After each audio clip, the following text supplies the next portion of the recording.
Welcome back, everyone. This is Toe to Toe Boxing Talk with your man James, of course.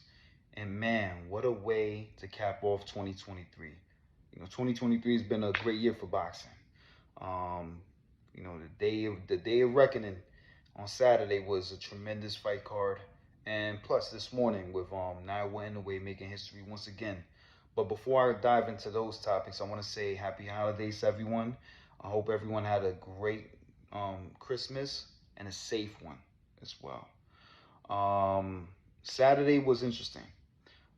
You had guys like Jairo Pataya, the cruiserweight, number one cruiserweight in the world, with a first round knockout of Zorro. He looked tremendous. Frank Sanchez knocking out Junior Fa. Dimitri Bivol, tremendous performance against Lyndon Arthur. Basically coming from a long inactivity to display great boxing skills against a top contender like Arthur, man. That very impressive by Bivol, man. And Arthur showed great grit, but Bivol's footwork and control of distance is tough to beat, man. It's tough to beat, man. But shout out to both guys. Which brings me to the co-main events.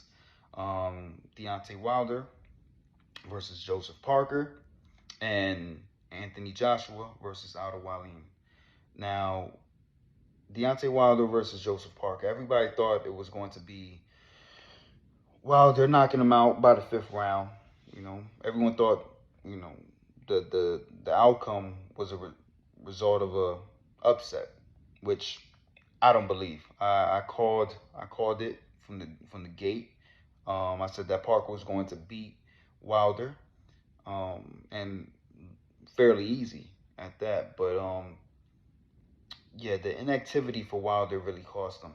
If he was going to take a fight of this caliber, fight a person like Joseph Parker, um, I would have liked to see him, take like two or three tune-ups before fighting Parker, because Parker is dangerous, man. He's a well-rounded fighter.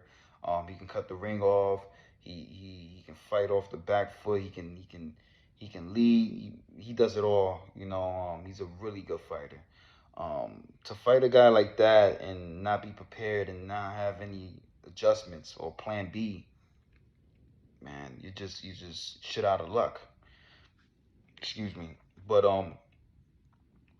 Wilder, I never was a fan of Wilder. I never thought he was a great fighter or top heavyweight. Yeah, he had a 10 defended his WBC strap 10 times, but against who? You know what I'm saying? Like, you look at his best opponent that he's beaten is Luis Ortiz, and Luis Ortiz is damn near 50 years old, and he was outboxing him in both fights until Luis Ortiz made one mistake, got complacent in both fights, which cost him. You know, but that can happen to anybody. Now, Wilder's lack of skills were exposed against Tyson Fury. Tyson Fury in the trilogy dominated Wilder. I mean, he dominated him from the jump, and Wilder had no answer. Wilder didn't know how to fight going backwards. He didn't know how to cut the ring off. He crossed his feet. He crosses his feet all the time, which is a no-no in boxing. He doesn't have a jab. He doesn't have a left hook. The guy is just, he relies on one punch. You know, and I think credit to his team, credit to Al Heyman for matching him with C level fighters that made him look good, that made him look tremendous, you know, and that were tailor made for his style. But he was never that guy. And for Malik Scott to say that he's the most electrifying heavyweight of all time, that needs to stop, because he's not. He showed no poise. He was like not throwing anything. Gave the same rhythm to Parker and kept moving to his left until Parker teed off on him, feinted up top, went low and caught him with a right hand, which staggered him. Um, it was like that the whole night. Um, Wilder had no answer and no adjustment. Like, when you're not successful backing up and you have power like a Wilder. Why back up? Fight off the front foot. You have the power. Fight off the front foot.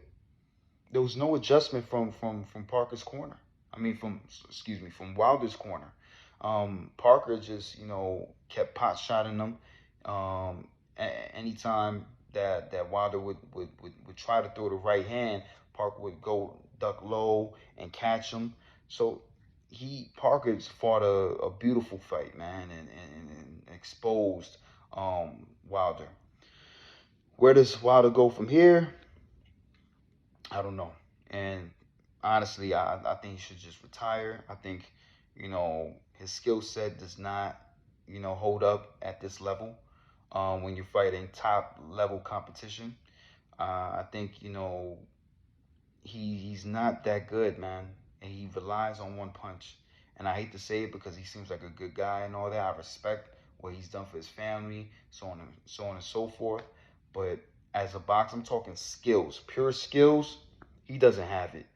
And I don't rate him above the Usyks. I do not rate him above Fury. I do not rate him above Joshua or Sanchez or Hergovich or Parker or Zhang or even Jared Anderson. You know, I don't rate him above those guys because his skill set doesn't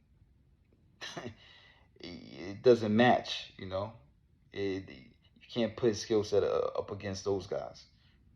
You know, that's how I feel. That's my opinion on that. But Parker, I see big fights for Parker. I see a fight against Zhang. I see a potential rematch against Joe Joyce. I see a potential rematch against Andy Ruiz, who was in attendance in Saudi Arabia for the fight. So a lot of big things, man, in the heavyweight division. Anthony Joshua against Otto Wallin. Terrific performance by Joshua against a game opponent like Otto Wallin, a good fighter, Otto Wallin, but it just wasn't. Josh was just too much, man, and he made a statement in the first 20 seconds, man, when he pivoted to Wallin's right shoulder. That showed that he was confident, that he was willing to take the necessary chances to to um to to destroy Otto Wallin's game plan. He was willing to give angles, which he did. He was walking him down, cutting the ring off, using his jab, dominated. In the fifth round, caught him with the right hand left hook, which staggered him and hurt him. Forced him to not continue once he went back to his corner. It was a tremendous performance by Joshua, and the sky's the limit for him. He's playing with house money at this particular moment. I see him fighting Hergovich, who had a first round knockout on Saturday night for the IBF title. Um, the reason why, because once Usyk and Fury fight for the undisputed championship, heavyweight championship, the winner of that fight is going to be stripped for the IBF. And who's next in line for the IBF? Philip Hergovich and Anthony Joshua. So I see that fight happening early 2024. Now Naoya Inoue versus Marlon Tapales. Great performance by Inoue. He showed what he always shows, domination. He knocked Tapales down in the fourth round. Tapales showed great heart by getting back up and making the necessary adjustments, which made the fight interesting. But Inoue is special. Inoue has a counter move for your move. So he definitely took control of the fight, and he landed that beautiful 1-2 which put the icing on the cake and ultimately finished Tapales to become a two-time undisputed champion, joining Terrence Crawford. It's tough, man. Who do you have as fighter of the year? Do you have Crawford or Inoue? I have both. I think both guys made history. Crawford being the first to do it, and then Inoue being the second to do it. He did it in a year, which is impressive. He beat Fulton, which no one thought he was going to beat Fulton that easy. He did. He beat Tapales. So if you look at the caliber of competition, both men have that this year, and that's why I believe they deserve to be fighters of the year, co-fighters of the year. Um, Great year for boxing, man. I'm looking forward to 2024. Arthur Beterbiev against Caleb Smith. Alexander Usyk versus Tyson Fury for the undisputed heavyweight championship. Man, 2024 is looking like one of those special years, man. So I'm looking forward to it, man. And we'll see, man. Boxing fans, we're lucky. We are lucky and blessed to be in this era of great fights. Um, and I want to give a shout out to everyone who's been following me and who've been subscribing to my page.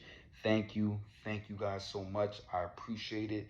And I will continue to give you guys the best content available. Thank you guys for getting me at 125 subscribers. It means a lot. It means a lot. And I do this for you guys. I do this for you guys, man. You guys give me the motivation to keep on going with this. So I appreciate it. But you know what the saying goes. You know how the saying goes for real. If you like what you saw, please subscribe, like, and comment. Let me know what you guys want to see next. Until next time, this is Toe to Toe Boxing Talk with your man James, signing out. One.